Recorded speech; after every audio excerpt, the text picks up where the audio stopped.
All right. Welcome back, everyone, for another deep dive. It's good to be back. Today, we're going to be looking at advertising. Ooh, very interesting. Yeah, it is. It's something that we're all kind of surrounded with all the time. Yeah. So I thought it'd be a really fascinating topic to kind of dive into and see what's going on with it. So we've got these two sources that I've been looking at that I think offer some really interesting perspectives. Yeah. And they actually come at it from kind of different angles. Okay. So we'll see if there's any kind of common ground between the two. Yeah. So just to give you kind of a brief overview before we launch in, Okay. the first source actually comes out swinging and kind of defends advertising. Oh, okay. Yeah, as like this force for good in the world. Interesting. Yeah, and the other source really kind of focuses in on the how advertising can be used to manipulate people, especially children. Gotcha. Because we'll kind of see how those two ideas play out as we go through all this. Yeah, I'm interested to see that. So let's jump in with this first source and their kind of pro-advertising perspective. Okay. And, one of the first things they say is that advertising is this engine for economic growth. Yeah, that makes sense. Right. Because businesses need to advertise to let us know about their products and their services. Right. And when they do that, it gives consumers like us Yeah. more choices in the marketplace. Yeah, and I think sometimes we take for granted the sheer variety of choices that we have available to us. Like Yeah. if you think about going to the grocery store and you want to buy coffee, Yeah. I mean, there are just countless brands and types of coffee. It's great. And without advertising, I think the big name brands would just completely dominate the shelves. Yeah. And we might never even get to know about the smaller or newer companies that are trying to do something different and Yeah. offer like maybe a more sustainable or ethically sourced product or something. Exactly. And so that's kind of an interesting point to consider, Yeah. how advertising actually helps to level the playing field in a way. Yeah, definitely. And it's funny because this source even goes so far as to suggest that advertising is like a modern art form. Really? Yeah. Which I thought was kind of a bold statement. Yeah. So, I mean, I don't know if I'd agree that every single pop-up ad is like a masterpiece, Right. Haha. Yeah. but I get where they're coming from, I think, Yeah. because some ads are incredibly well made. Oh, absolutely. They use like amazing visuals and storytelling, and they can even be really funny. Yeah. Like I know there are certain ad campaigns that I actually look forward to seeing. Me too.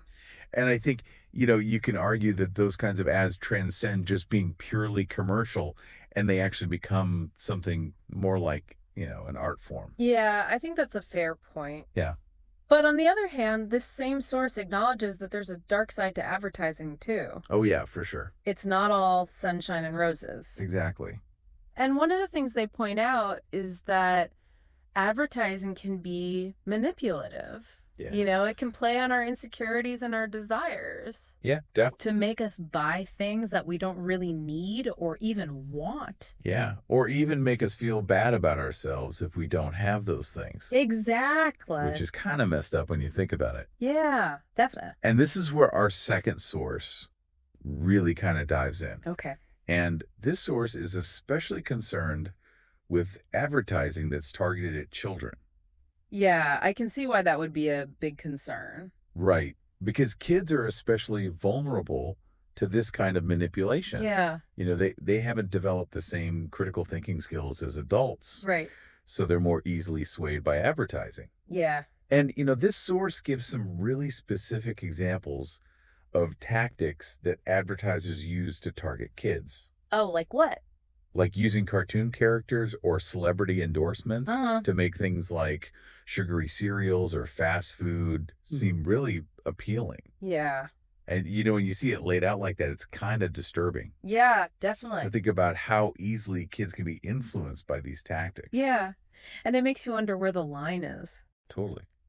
And actually, both of our sources seem to agree that there needs to be some regulation in place to protect children from these kinds of marketing practices. So they do agree on something.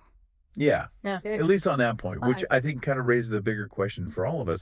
Why? Like, where do we draw the line as a society Right. on what's acceptable Right. when it comes to advertising? Yeah, that's a tough one. It really is. Yeah. I mean, on the one hand, We have the principle of free speech, which Yeah. is obviously really important. Mm-hmm. But on the other hand, we also have a responsibility to protect consumers. Especially children. Exactly.